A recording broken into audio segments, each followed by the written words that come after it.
দিলীপ শইকীয়া হওঁতেওতো আমি শুভেচ্ছা নাই দিয়া আৰু কংগ্ৰেছতে গৌৰৱ গগৈ হৈছে আমি তেতিয়াও শুভেচ্ছা নিদিওঁ খিলঞ্জীয়াৰ দপদপনি যোনে ইয়াত কৰিবলৈ দিব তেওঁলোককে ছাপোৰ্ট কৰা হ'ব তাৰ বাদে বেলেগ কথা নাই ইমান দিন জাতীয়তাবাদ কৰি আৰু MLA মন্ত্ৰী হ'বলৈ আমি ৰাষ্ট্ৰীয় দলৰ শৰণাপন্ন নহওঁ সভাপতি পাতিছে আৰু শুনক এটা বিজেপি কোন হৈছিলে সভাপতি মাজতে দিলীপ শইকীয়া হওঁতেওতো আমি শুভেচ্ছা নাই দিয়া আৰু কংগ্ৰেছতে গৌৰৱ গগৈ হৈছে আমি তেতিয়াও শুভেচ্ছা নিদিওঁ সেইটো ৰাজনৈতিক কথা বতৰা ইয়াত বীৰ লাচিত থানাৰ লগত কথা নাই বীৰ লাচিত থানাই 2026 এইটো ৰাজনৈতিক শক্তিকে সহায় কৰিব যিটো শক্তিয়ে প্ৰতিশ্ৰুতি দিব লাগিব অসমৰ জনগণক যে তেওঁলোক ইলেকশ্যন জিকাৰ পিছত খিলঞ্জীয়াৰ পক্ষত থাকিব আমি না বিজেপি সদস্য না আমি কংগ্ৰেছৰ সদস্য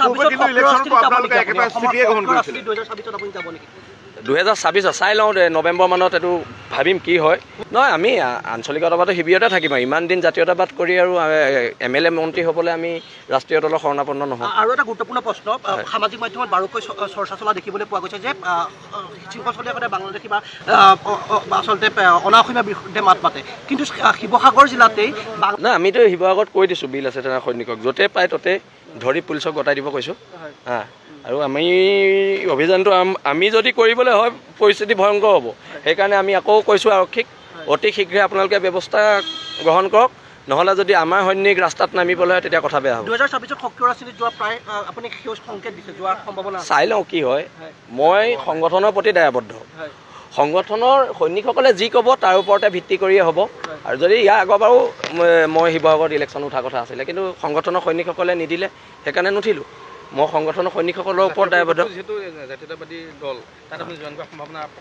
চাওঁচোন মানে লুইণ্ডাৰ এনেই মোৰ কথা পতাবোৰ ভাল লাগে আৰু লুইণ্ডাৰ স্পষ্টবাদী চৰিত্ৰ মোৰ ভাল লাগে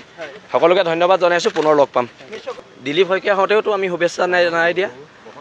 আৰু কংগ্ৰেছতে গৌৰৱ গগৈ হৈছে আমি তেতিয়াও শুভেচ্ছা নিদিওঁ খিলঞ্জীয়াৰ দপদপনি যোনে ইয়াত কৰিবলৈ দিব তেওঁলোককে ছাপোৰ্ট কৰা হ'ব তাৰ বাদে বেলেগ কথা নাই ইমান দিন জাতীয়তাবাদ কৰি আৰু MLA মন্ত্ৰী হ'বলৈ আমি ৰাষ্ট্ৰীয় দলৰ শৰণাপন্ন নহওঁ সভাপতি পাতিছে আৰু শুনক এটা বিজেপি কোন হৈছিলে সভাপতি মাজতে দিলীপ শইকীয়া হওঁতেওতো আমি শুভেচ্ছা নাই দিয়া আৰু কংগ্ৰেছতে গৌৰৱ গগৈ হৈছে আমি তেতিয়াও শুভেচ্ছা নিদিওঁ সেইটো ৰাজনৈতিক কথা বতৰা ইয়াত বীৰ লাচিত থানাৰ লগত কথা নাই বীৰ লাচিত থানাই 2026 এইটো ৰাজনৈতিক শক্তিকে সহায় কৰিব যিটো শক্তিয়ে প্ৰতিশ্ৰুতি দিব লাগিব অসমৰ জনগণক যে তেওঁলোক ইলেকশ্যন জিকাৰ পিছত খিলঞ্জীয়াৰ পক্ষত থাকিব আমি না বিজেপি সদস্য না আমি কংগ্ৰেছৰ সদস্য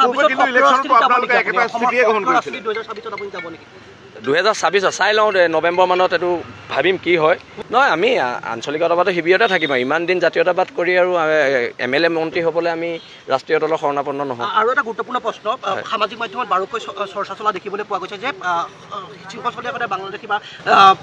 আচলতে অনাঅসমীয়া বিৰুদ্ধে মাত মাতে কিন্তু শিৱসাগৰ জিলাতেই না আমিতো শিৱসাগৰত কৈ দিছোঁ বিল আছে তেনে সৈনিকক য'তে পায় ত'তে ধৰি পুলিচক গতাই দিব কৈছোঁ আৰু আমি অভিযানটো আমি যদি কৰিবলৈ হয় পৰিস্থিতি ভয়ংকৰ হ'ব সেইকাৰণে আমি আকৌ কৈছোঁ আৰক্ষীক অতি শীঘ্ৰে আপোনালোকে ব্যৱস্থা গ্ৰহণ কৰক নহ'লে যদি আমাৰ সৈনিক ৰাস্তাত নামিবলৈ হয় তেতিয়া কথা বেয়া হ'ব 2026 সক্ৰিয় ৰাজনীতিত যোৱা প্ৰায় আপুনি সেউজ সংকেত দিছে যোৱাৰ সম্ভাৱনা চাই লওঁ কি হয় মই সংগঠনৰ প্ৰতি দায়বদ্ধ সংগঠনৰ সৈনিকসকলে যি ক'ব তাৰ ওপৰতে ভিত্তি কৰিয়ে হ'ব আৰু যদি ইয়াৰ আগৰ বাৰু মই শিৱসাগৰত ইলেকশ্যন উঠাৰ কথা আছিলে কিন্তু সংগঠনৰ সৈনিকসকলে নিদিলে সেইকাৰণে নুঠিলোঁ মই সংগঠনৰ সৈনিকসকলৰ ওপৰত দায়বদ্ধ চাওঁচোন মানে লুইণ্ডাৰ এনেই মোৰ কথা পতাবোৰ ভাল লাগে আৰু লুইণ্ডাৰ স্পষ্টবাদী চৰিত্ৰ মোৰ ভাল লাগে সকলোকে ধন্যবাদ জনাইছোঁ পুনৰ লগ পাম